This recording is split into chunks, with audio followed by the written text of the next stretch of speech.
The test is in 4 parts. At the end of the test, you will be given 10 minutes to transfer your answers to the answer sheet. Now turn to Part 1.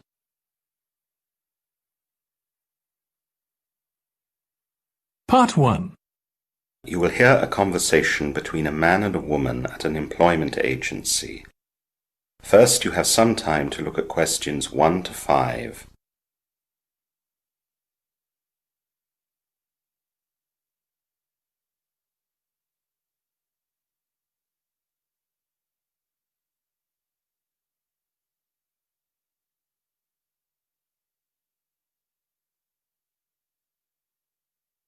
Listen carefully to the conversation and answer questions 1 to 5. Hi there. Welcome to People Central. I'm Sarah. How can I help you? Hi Sarah, I'm Mark. I'm out of work right now and I'd like to find a job. I'm sure we can find something for you. We have lots of companies searching for people in different industries. What kind of job are you looking for? I'm looking for a job in accountancy. Fine. I'm sure we can help you out with that. To begin with, I need to take some personal details for our files. You said your first name is Mark. What's your surname? It's Castle. C-A-S-T-L-E. Thank you. And I need your address. It's 13 Wellington Street, South Brisbane, Queensland. And the postcode? It's 4101. Now I need your date of birth. It's 30th of May, 1988. Thank you. Let me just write that down. What was the month again? May, the 30th of May, 1988. Got it. Do you have an email address we can have? Yes. Let me think for a second which is best. Do you have more than one? Yes, I've got 3. Really? Okay, I think I know. The address you can use is markc@australianow.com. Okay, just a minute. I have to write that all down. Did you say the provider is australianow.com? That's right. Good. Now, what contact phone numbers do you want to give me? My home number is 07 3554 7671. Do you have a mobile phone number as well? As that's often the easiest way to get hold of people. Of course, my mobile number is 046 9153 443. Thanks. Now, let me look at the form. Yes. There's just one more initial question left, and that is whether you have any preferred areas where you'd like to work. I don't really want to travel too far from home, so the area of Brisbane, of course, and I suppose anywhere within a drive of about 2 hours. Before the conversation continues, you have some time to look at questions 6 to 10.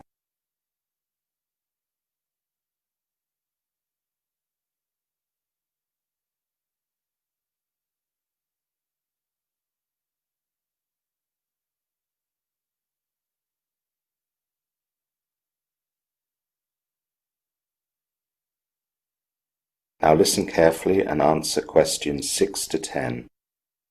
Now, do you have your professional certificates?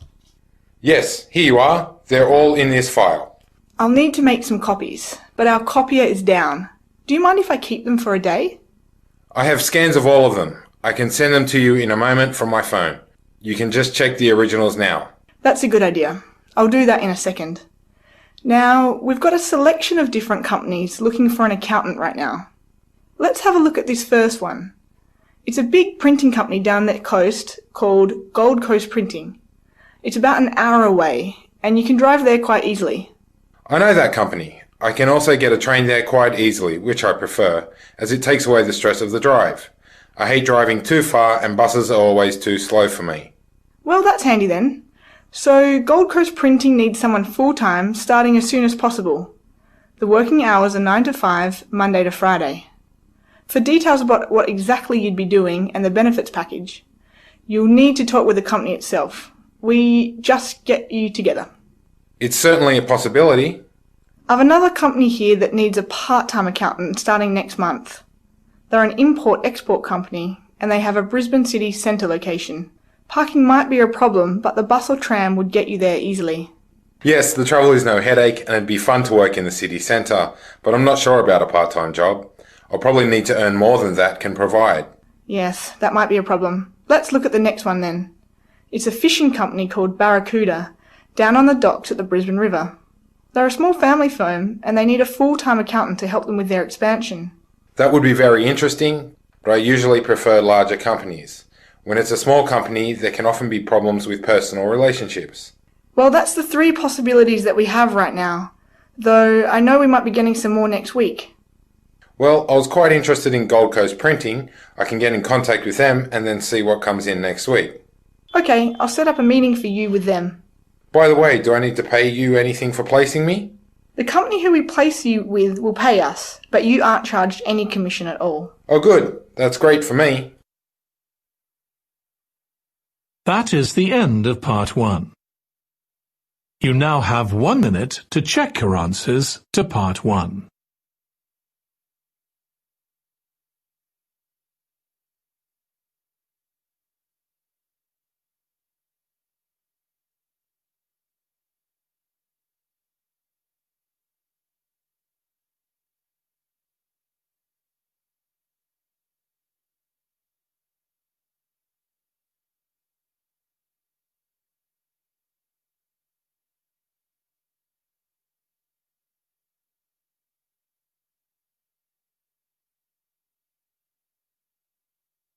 Part 2. You will hear a woman giving an introductory talk at a health centre open day. First, you have some time to look at questions 11 to 17.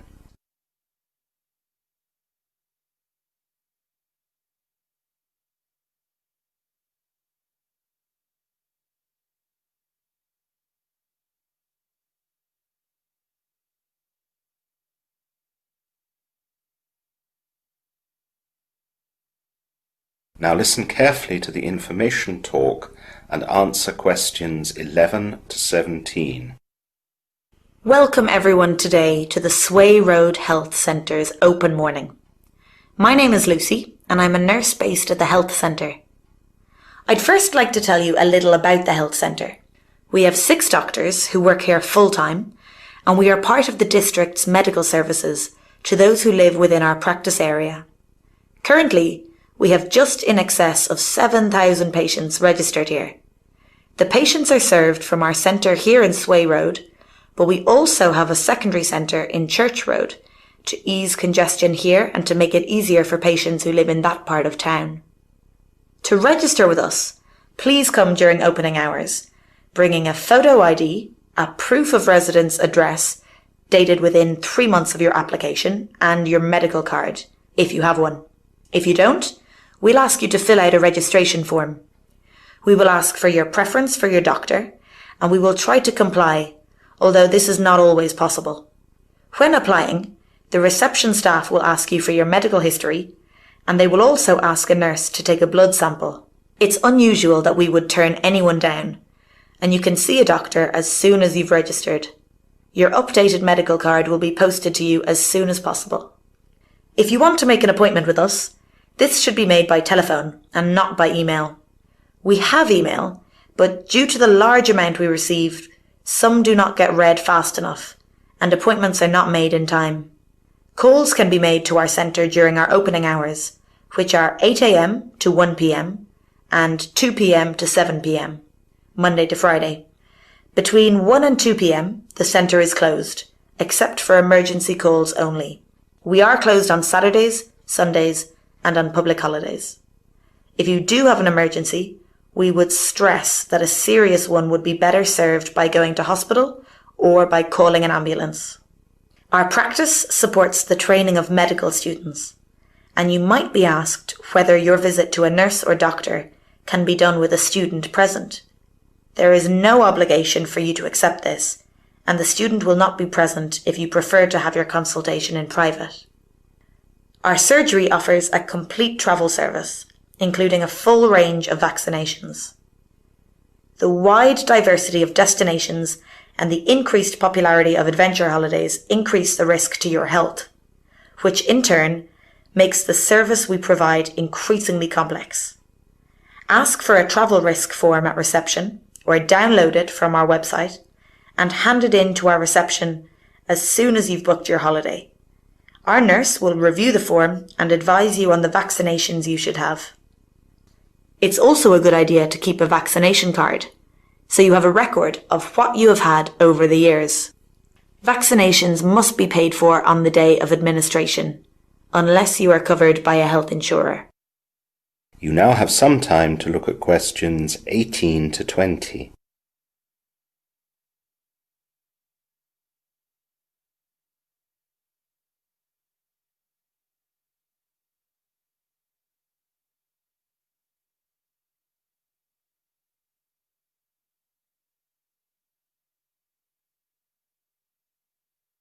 Now listen to the rest of the introductory talk and answer questions 18 to 20. Finally, if you have any suggestions to improve our service, please use the suggestion box at reception. We will provide you with paper and pen if you don't have any. Also, from time to time, people feel that they have a problem with their care. If you have any complaints about the service you receive at our health centre, please bring this to the attention of the practice manager, who will be happy to discuss the issue. We have a complaints procedure that is available at reception, or it can be downloaded from our website. So, today, all our staff are here for this Saturday morning, so that you can look around the centre and ask any questions. This includes all our doctors, nurses and support staff. All the areas are open, except for the practice offices, which have some sensitive material. You can wander around and ask anyone questions, though please remember that the doctors are not here for consultations, so please do not turn any conversations into a doctor's visit. That's enough from me. Please now look around and ask whatever questions you want. If you'd like to register today, then just go to reception and they'll get you organised. I'll be based here in the waiting room, so you can ask me any questions as well, of course. That is the end of part 2. You now have 30 seconds to check your answers to part 2.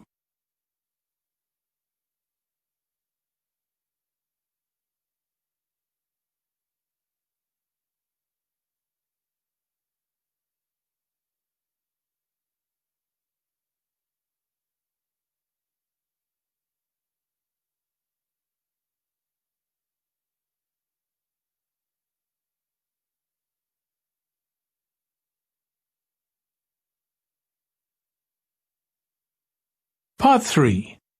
You will hear a man and a woman discussing the man's recent training. First, you have some time to look at questions 21 to 25.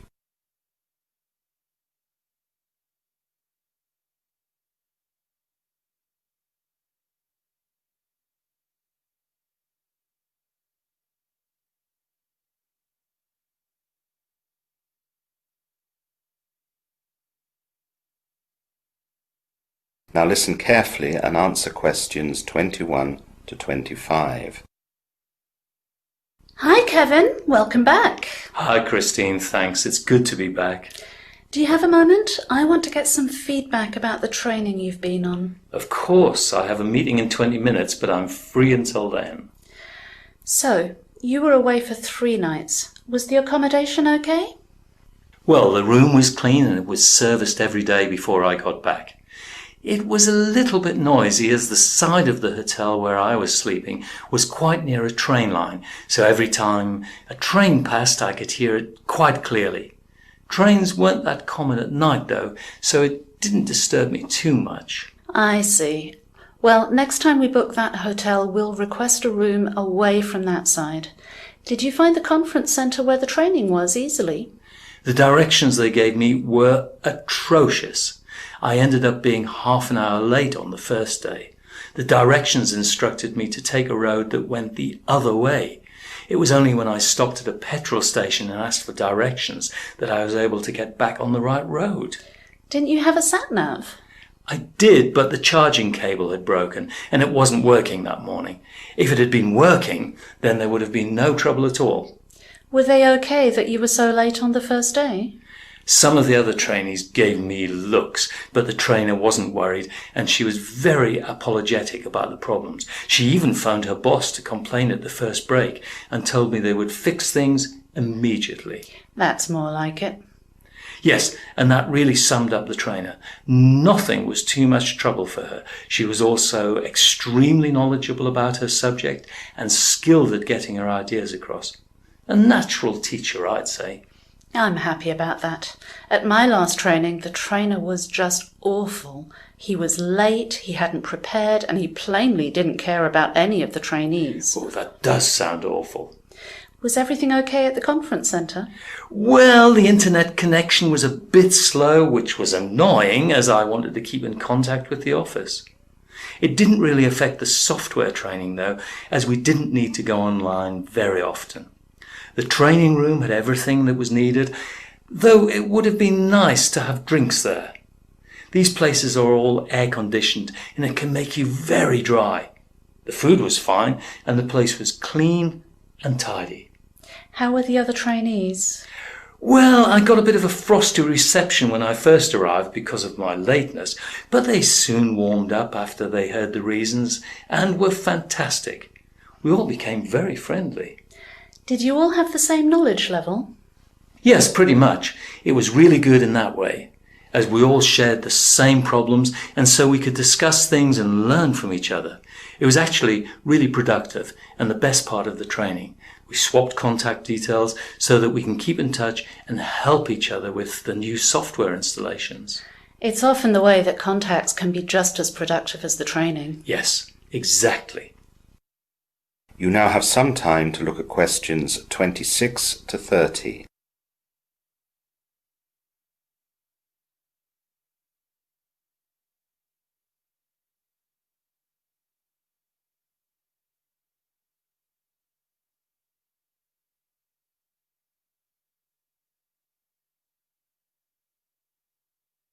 Now listen to the rest of the discussion and answer questions 26 to 30. So, did you manage to get the software all installed on our systems? Yes, I did, but it was quite a struggle. What happened? The plan was after the training I would spend the weekend here at the offices installing everything. That was a bit tough, having to spend the weekend here. Yes, but when things like this happen, my contract states that I get an extra 4 days in lieu that I can add to my summer holiday. That made my wife quite happy. I bet it did. So I had a real long session here at the weekend. What happened? The first thing was that our existing operating system was a bit out of date for the new software. In order to fix that, I had to run updates on the whole system, and during that time, I just had to wait. Did it take long? A couple of hours. It had to be done though, or I'd have had to buy new computers for everyone. The updates were slow, but free. The next problem was that our systems just couldn't accept the new software. I tried everything, but it wouldn't work. I thought I'd have to get a consultant in this morning to help me. How did you fix that in the end? Fortunately, one of my fellow trainees on the course had just done what I was trying to do, so I called her. She managed to talk me through everything. It took a bit of time though, and I really thought I'd have to get the consultant in. So, it all got installed in the end? Yes, but the problems hadn't ended. What happened next? Well, after I got everything fixed up, I did a few trial runs in order to see if things were working well. It seemed fine, but then I noticed some irregularities. Unfortunately, a bug had got into the system and was starting to mess things up. How did you fix that? It was lucky I saw it so early, or I'd never have fixed it. I had a look at the code that was causing the problem, and I recognized it. It was something the antivirus setup we have already couldn't handle, so I had to buy some more complex add-ons. They were downloaded straight away and they cleared away the bug. Was that the end of it? Almost. The last thing was that I stayed so long at the office on Sunday night that the automatic alarm was set while I was still there. Of course, the alarm went off and the alarm was blaring out. I thought the police were going to come and take me away. Did you call the security firm and give them the all-clear password? Yes, I did, but it was the old one. I gave the new one straight away afterwards, but it was too late then. I had to call the boss and he called the security. Luckily, it all happened before the police got there. That is the end of part 3. You now have 30 seconds to check your answers to Part 3.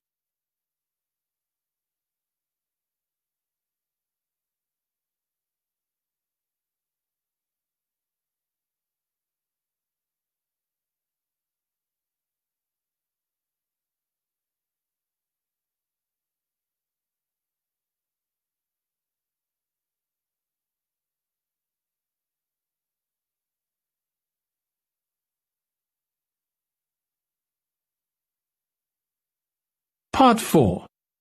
You will hear a lecture on the Atacama Desert in Chile. First, you have some time to look at questions 31 to 40.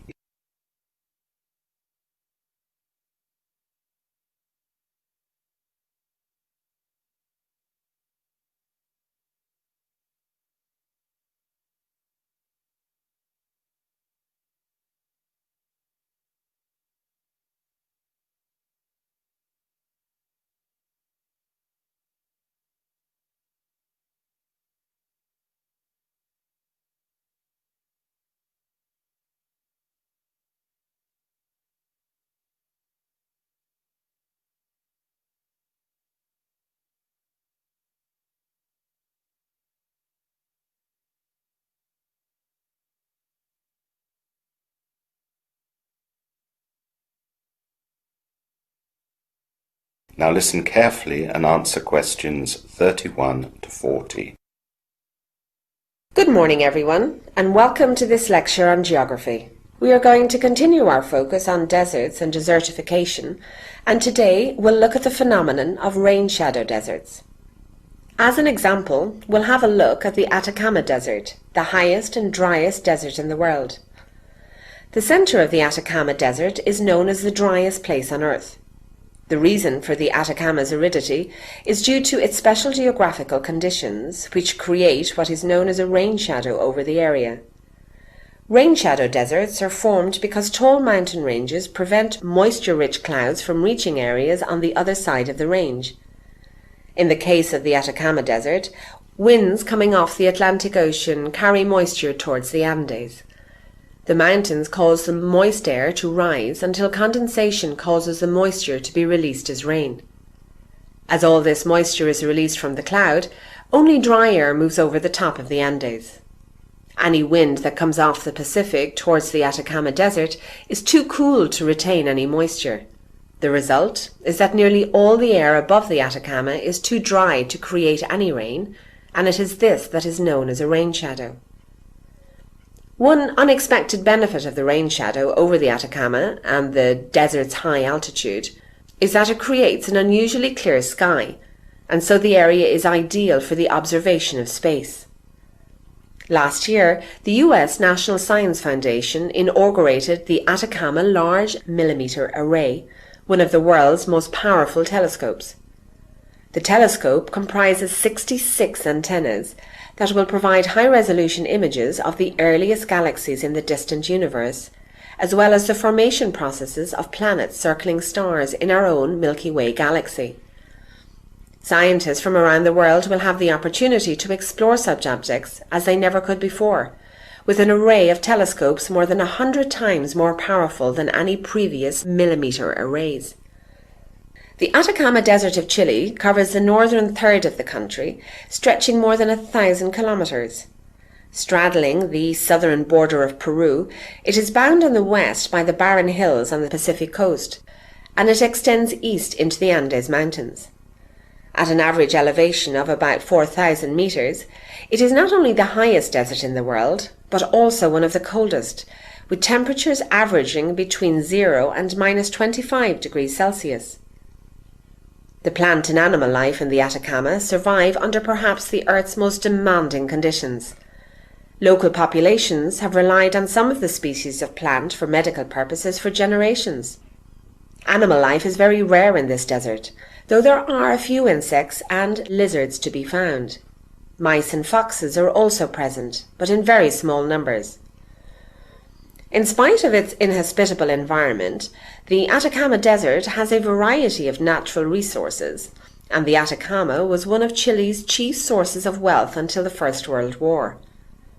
Prior to that time, that nation had a monopoly on the nitrate commerce worldwide. 3 million tons were extracted in some years, and the taxes alone on these exports amounted to 50% of the government's revenues.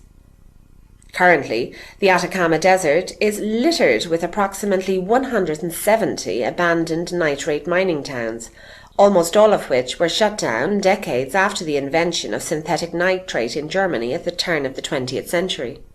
Since that time, sulfur has been mined, as well as copper, which is the region's chief source of revenue, providing over 30% of the world's copper supply.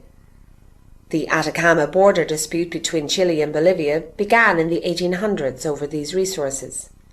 Because of the lack of rainfall, the environment offers little support to agriculture, but some farming is done near the river oasis. Lemons are grown on the shores of the salt marshes, while potatoes and alfalfa are grown near the lower river. Despite extremes in desolation, there is stunning beauty, and tourism is now one of the major sources of income for the area. With the Andes as a backdrop, the desert contains 5 snow-topped volcanoes, which are the highest volcanoes in the world. The desert also has impressive geysers, lagoons, and other spectacular natural features. In addition, these beautiful and rare sites draw scientists wishing to study the area, and, as a result, environmentalists are concerned about the number of people who enter the Atacama, and the environmentalists claim that the visitors have not been educated sufficiently to understand the delicate balance that is needed in this environment. Urbanization and mining operations have already brought about some damage, and overgrazing of domestic livestock has occurred in the north, as has commercial gathering of rare plants, including cacti and bulbs.